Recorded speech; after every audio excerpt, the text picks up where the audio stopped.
He actually wants his Well, dream that has so never bad, bro. happened before. I guess we could say Charlie broke the internet one more time. 150,000 of you guys were watching, and the system just sort of crashed. And Let's get it it. Let's just really get makes me it. happy that happened, actually. It Gonna was be dead already next very summer. difficult for me to do this for a lot of reasons, but Bro. I knew it was important because I didn't want the last thing that people had in their minds What? about Charlie to be Did someone say the hard R? the moment he lost his life. That was what was especially I hard hear some because close. he's just had Swapping so mags! many Above or amazing right there. moments Y'all both got throughout his that. career. I'm gonna go with him, boy. And as I was saying, I was having this discussion with him this morning, obviously through a lot of tears, Why are you thinking about flashbang at the... not wanting Charlie's caricature to survive when the actual 200? is Watch out. so much more important. Oh, Caricature, the cartoon, is that Charlie's that was this the young, worst thing I've smart ever guy, made a seen. career out of debating college kids, decided not to go to I college, shot started Kate Turning Point because I wanted to USA. kill Wait, someone. And I wait, think how a do lot of I- people thought that Charlie must take himself a bit too I wasn't able to seriously, cancel and it. I want It you didn't guys give to me know enough that time. that could not be further from the My bad. truth. Oh, man, bro. Yeah, I was Charlie trying and to- me Jeez. were always horrible. laughing.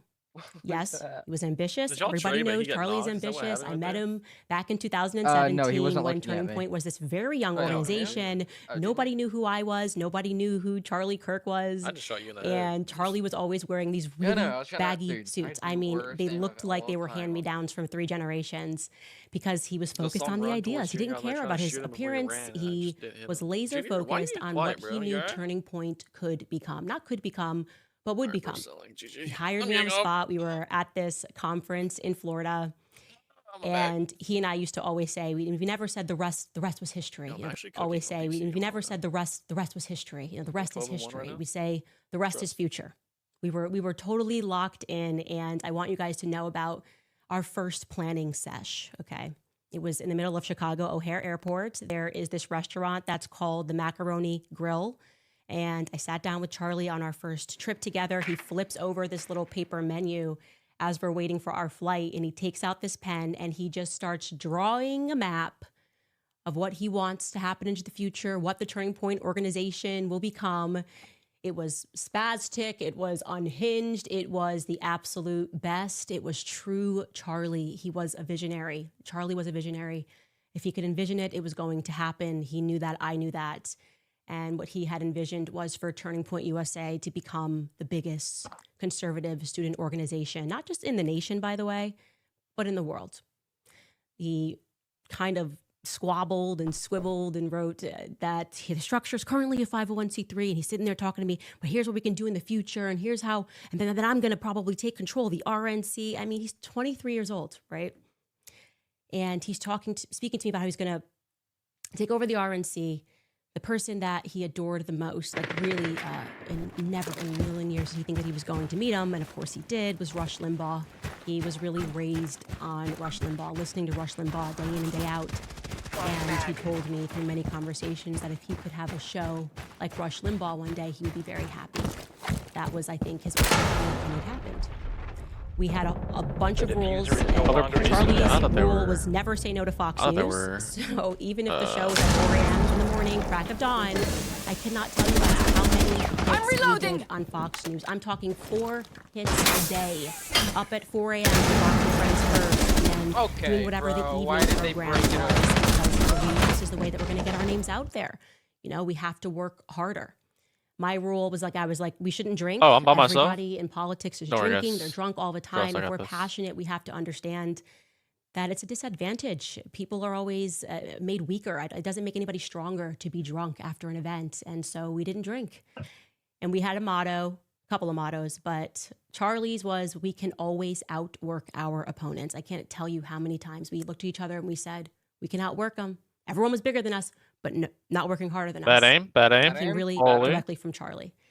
It was the thing that he said we could always control. And I totally agreed with that. Work ethic meant everything.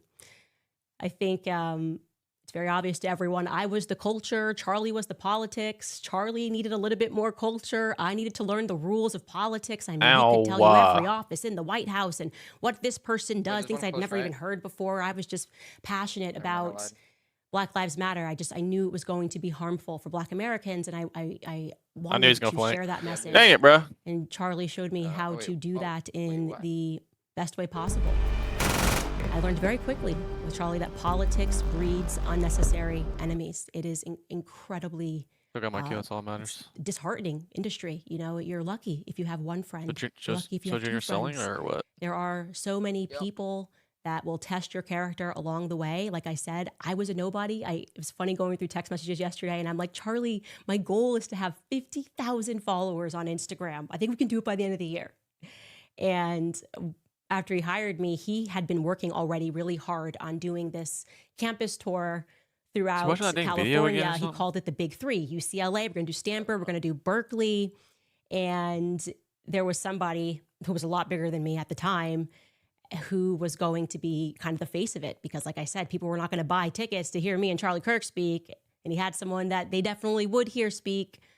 And for whatever reason, and this was just my luck, Charlie was That's what he's pumping doing. gas. He was inside of the gas station, and I'm sitting in the car, and I see this person, his phone is sitting in the car, and the messages are lighting up on the screen, and this individual saying, I don't want to do this event with that new girl you hired. Like, I don't want to share the stage with her, essentially. Just mean-spirited, no reason. I'm bigger than her. I should do this by myself. And then if she wants to come on and be an auxiliary, that's fine. But I don't want to share the stage with her, this newbie. And I remember Charlie gets in the car, and he looks at the message, and he looks at me, and he knows I've looked at the message. I saw it, and I'm like, Charlie, I said, I have no idea like where this is going. Obviously, I understand that the sensible you doesn't want to lose this person on the ticket, that this means a lot to you and you've worked hard on it, but you're going to have to learn that you have to make the right decision and not the easy decision. And this is only going to work if we keep making the right decisions, you know? And I could just see the struggle within him, and he did the right thing. He said, okay, if you don't want to do this event with this newbie Candace, then we're not going to do the event, and Candace and I will do it alone. And we did. We went at it alone. Actually, I think for that particular event, Ruben hopped on, and the rest was future. For 2 years straight. You Minka or what? I'm not You're kidding. gonna let Junior We die? took hundreds of flights together. We slept in the what do we do? crappiest hotel rooms. I mean, walls so paper thin. You just hear everything. And when you're in that capacity with someone 2 years straight, just traveling nonstop, you really get to know them. You really see them in every condition. You start bickering like an old married couple. Charlie, this is not how you pack a suitcase, I say to him. Charlie, you can't just like put your dirty running shoes on top of your clean shirts, okay? You just can't do that. Charlie, you need to eat something, okay? You're running on fumes, you gotta eat something. Okay, this is not a full meal. Back, forth. Charlie, you gotta buy yourself some suits that fit. That conversation, I was like, Charlie, okay, I get it. You're like boy wonder, you gotta buy some suits that fit. I wasn't the only one that was hammering him on that. It was also Don Jr. And eventually him, and I think it was actually him and Eric, they're like, Charlie, I know you're very frugal. We know that you're very aware that your salary comes from donors. He always wanted to be a really good steward of their capital. But eventually Don and Eric got him a gift certificate, I think it was for his birthday, to a fancy suit place to go get fitted. And the rest is future, right? It is so important for me to make sure that you guys understand how absolutely hilarious Charlie was. Charlie was hilarious. Okay. He did not take himself too seriously. He was so good at doing imitations and accents. Any imitation, any accent, he was just on the money. And all we did was laugh. It's all you can do and laugh. People were just so crazy all the time. When I was reading through the chat today, I was just laughing with just tears in my eyes, thinking of the many road trips that we took, so many hours spent just talking trash to one another, making fun of one another. One of the best moments that I can think of, and there's so many to choose from, was we were driving through Colorado, and I put on a Kanye song, on my playlist, and Charlie goes, "Is this Jay-Z?" I almost made him pull over the vehicle. I was like, "Are you kidding me?" Okay, I understand that you don't do culture, but like, come on, you don't know the difference between Jay-Z and Kanye. And he didn't, and I explained to him the difference. I was like, "Okay, no, you gotta get into some Kanye West music." Next thing you know, Charlie's really getting into some Kanye West music. He's running 10 miles a day. He got really into running. And he's texting me about how great it is. Like there's this text, Charlie. He's like, "Yes, it's my new favorite song," and he just loved it. Kanye's Power kind of became our theme song for the tour. I have no idea why, but that was our hype song before we went on stage.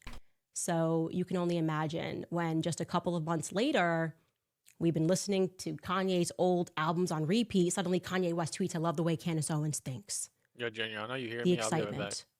Okay, we were certain that we had manifested it. We were 100%. We manifested this by listening to Power on repeat. Actually, I found a clip of us backstage on that day when that tweet happened, and we were doing what I used to refer to as like the Charlie dance. Here it is. You don't understand like the divinity of him tweeting that. Like, I'm living in that Charlie 21st dance. century. There's something meaning to it. The era of Kanye. I can't even explain it because you really did have to be there. Charlie was my overly bright and sometimes really annoying kid brother. I was smiling going through my chat of how many times he would text me a picture and say, "Does this look cool? Does this look cool? Do I look cool?" This is like just a screen recording of us talking about a pair of sunglasses. He's just sending me it. I'm like, "Nah, that's not good. Nope, that's not. No, send. Okay, that one's okay. That'll work." And this is actually one of my favorite photos of him where he said, I can just hear him when I look at this photo. I can hear him saying, "Does this look cool?" He was wearing a pair of Yeezys that Kanye gave him, and he looked really cool. I thought they really suited him. I was like, "Yeah, you look really cool, Charlie."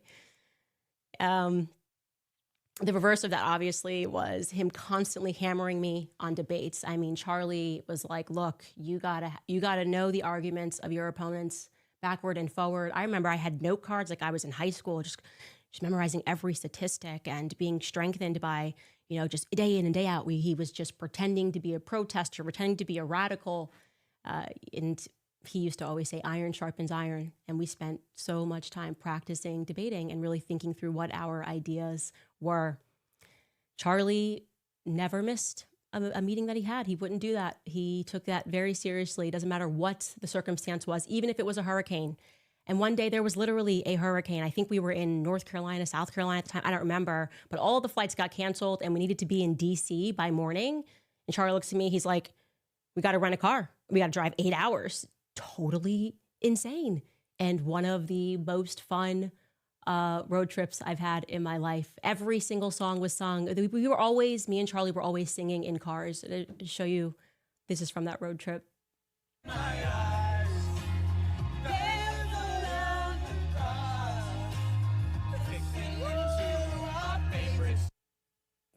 And then, of course, there was always some hip hop mixed in, Ignition remix.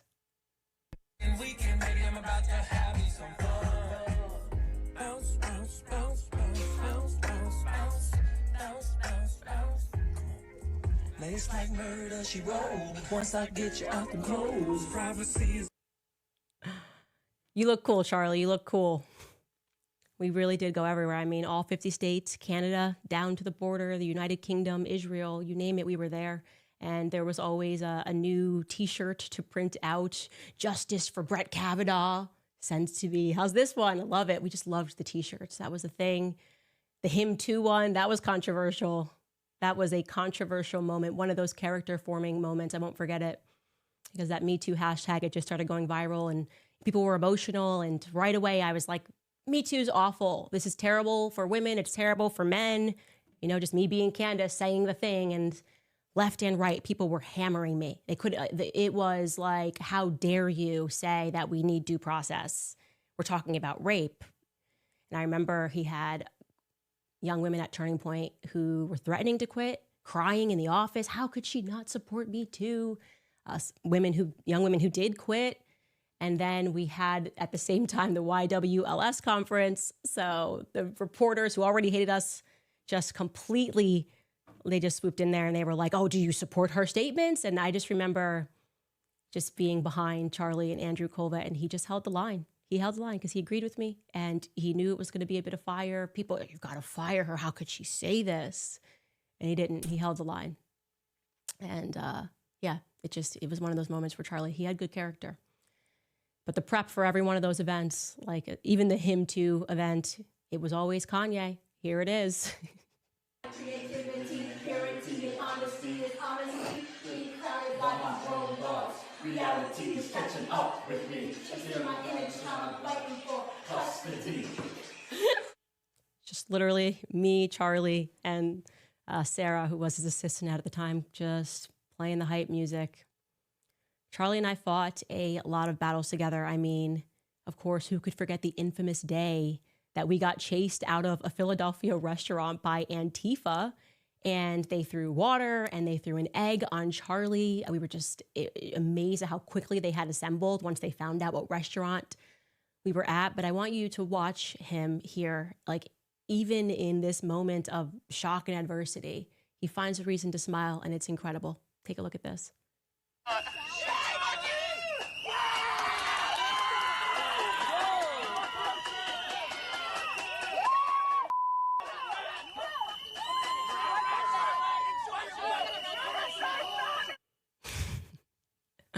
That was Charlie.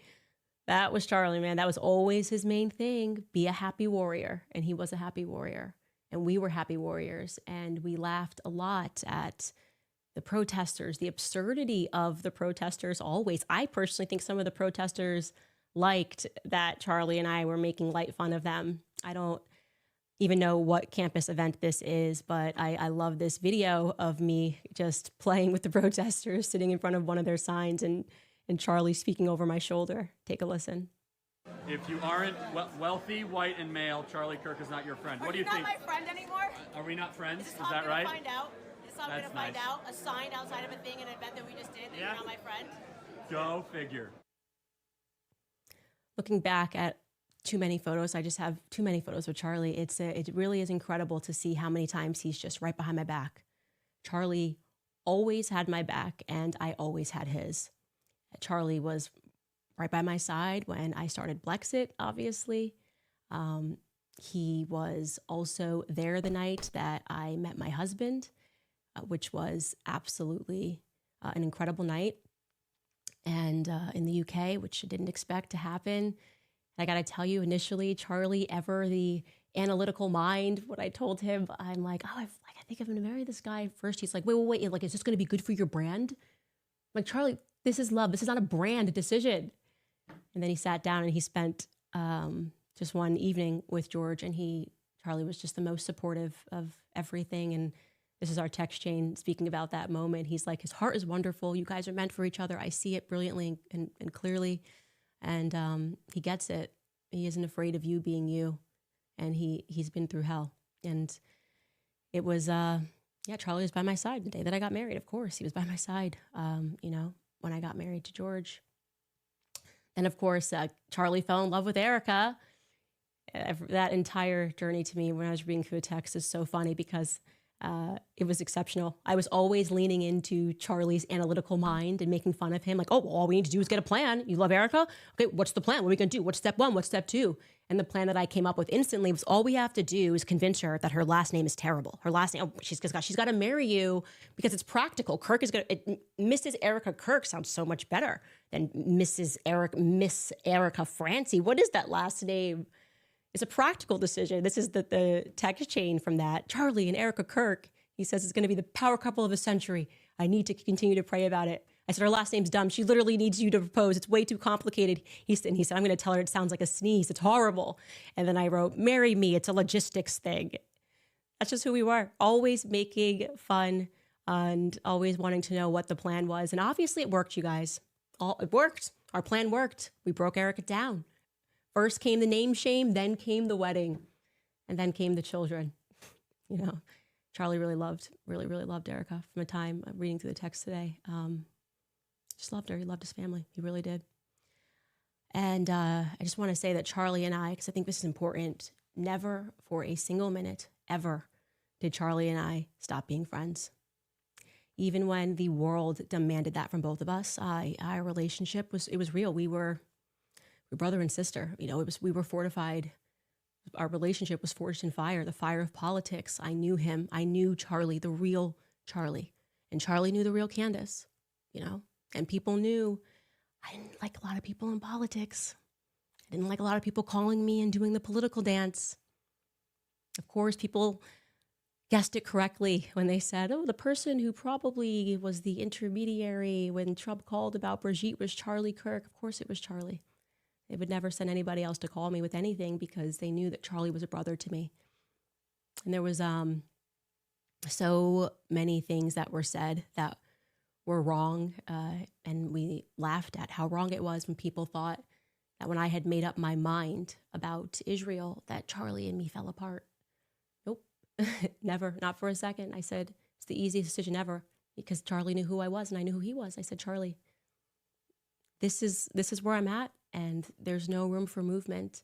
And you tell your whoever that needs to hear it, whatever you need to tell them, because we're always going to be brothers and sisters, you know, we're always going to be brother and sister. And we would talk about things and debate things behind the scenes. And I think my perspective was as it's been throughout our relationship. You might not get it now, Charlie, but you will. I'm only a few years older than you, but I think you're gonna see things my way. And I think